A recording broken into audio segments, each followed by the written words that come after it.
ಕ್ಯಾಸನೂರು ಅರಣ್ಯ ಕಾಯಿಲೆ ತನ್ನ ಕಬಂದ ಬಾಹುಗಳನ್ನ ಚಾಚಲು ಆರಂಭಿಸಿದೆ. ಈ ಋತುವಿನ ಆರಂಭದಲ್ಲಿ ಒಂದೇ ಪ್ರಾಥಮಿಕ ಆರೋಗ್ಯ ಕೇಂದ್ರದ ವ್ಯಾಪ್ತಿಯಲ್ಲಿ 10 ಸೋಂಕಿತರು ಪತ್ತೆಯಾಗಿದ್ದು ಸ್ಥಳೀಯರನ್ನ ಆತಂಕಕ್ಕೀಡು ಮಾಡಿದೆ. 2021-22ರ ಅವಧಿಯಲ್ಲಿ ತೀರ್ಥಹಳ್ಳಿ ತಾಲೂಕು ಕಟಗಾರು ಪಿಎಚ್ಸಿ ವ್ಯಾಪ್ತಿಯ ಹೆದ್ದೂರಿನಲ್ಲಿ ಸೋಂಕು ಇರೋದು ದೃಢಪಟ್ಟಿತ್ತು. ಅದಾದ ಬಳಿಕ ಈ ವರ್ಷ ಇದು ಹಾಟ್ ಸ್ಟಾಪ್ ಆಗಿ ಮಾರ್ಪಟ್ಟಿದೆ. ಸೋಂಕು ಹರಡೋದನ್ನ ನಿರ್ಬಂಧಿಸಲು ಆರೋಗ್ಯ ಸೇರಿದಂತೆ ವಿವಿಧ ಇಲಾಖೆಗಳು ಇನ್ನಷ್ಟು ಸಕ್ರಿಯಗೊಳ್ಳಬೇಕಾದ ಅಗತ್ಯವಿದೆ. ಪ್ರಧಾನಿ ನರೇಂದ್ರ ಮೋದಿ ಹಾಗೂ ಅಮೆರಿಕ ಅಧ್ಯಕ್ಷ ಡೊನಾಲ್ಡ್ ಟ್ರಂಪ್ ಭೇಟಿಯಾಗಿ ಎರಡು ದೇಶಗಳ ನಡುವಿನ ವ್ಯಾಪಾರ, ವಹಿವಾಟು, ಬಂಡವಾಳ, ವಲಸೆ ನೀತಿಗಳ ಕುರಿತು ಚರ್ಚೆ ನಡೆಸಿದ್ದಾರೆ.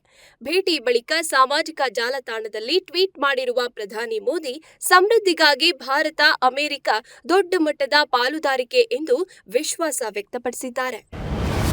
ಚಿಕ್ಕಬಳ್ಳಾಪುರ ಪಿಎಲ್ಡಿ ಚುನಾವಣೆಯಲ್ಲಿ ಈ ಬಾರಿ ಏನಾದರೂ ಮಾಡಿ ಆಡಳಿತ ಚುಕ್ಕಾಣಿ ಹಿಡಿಯಬೇಕೆಂದು ಸಾಕಷ್ಟು ಪ್ರಯತ್ನದಲ್ಲಿ ಕಾರ್ಯತಂತ್ರವನ್ನ ಕಾಂಗ್ರೆಸ್ ಮಾಡಿತ್ತು. ಹಲವರನ್ನ ನಾನಾ ಆಮಿಷ ಒಡ್ಡಿ ಸೆಳೆಯುವ ಯತ್ನ ನಡೆಸಿತ್ತು. ಗೆಲುವಿನ ವಿಶ್ವಾಸದಲ್ಲೂ ಇತ್ತು. ಕೆಲವು ಕ್ಷೇತ್ರಗಳಲ್ಲಿ ತೀವ್ರ ಪೈಪೋಟಿ ನೀಡಿದ್ದನ್ನ ಬಿಟ್ಟರೆ ತಮ್ಮ ಬೆಂಬಲಿತ ಅಭ್ಯರ್ಥಿಗಳನ್ನ ಗೆಲ್ಲಿಸಿಕೊಳ್ಳುವಲ್ಲಿ ಕಾಂಗ್ರೆಸ್ ವಿಫಲವಾಗಿದೆ. ಪಿಎಲ್ಡಿ ಬ್ಯಾಂಕ್ನ ಆಡಳಿತ ಚುಕ್ಕಾಣಿ ಮತ್ತೆ ಬಿಜೆಪಿ ಬೆಂಬಲಿತ ಸದಸ್ಯರ ಪಾಲಾಗಿದೆ.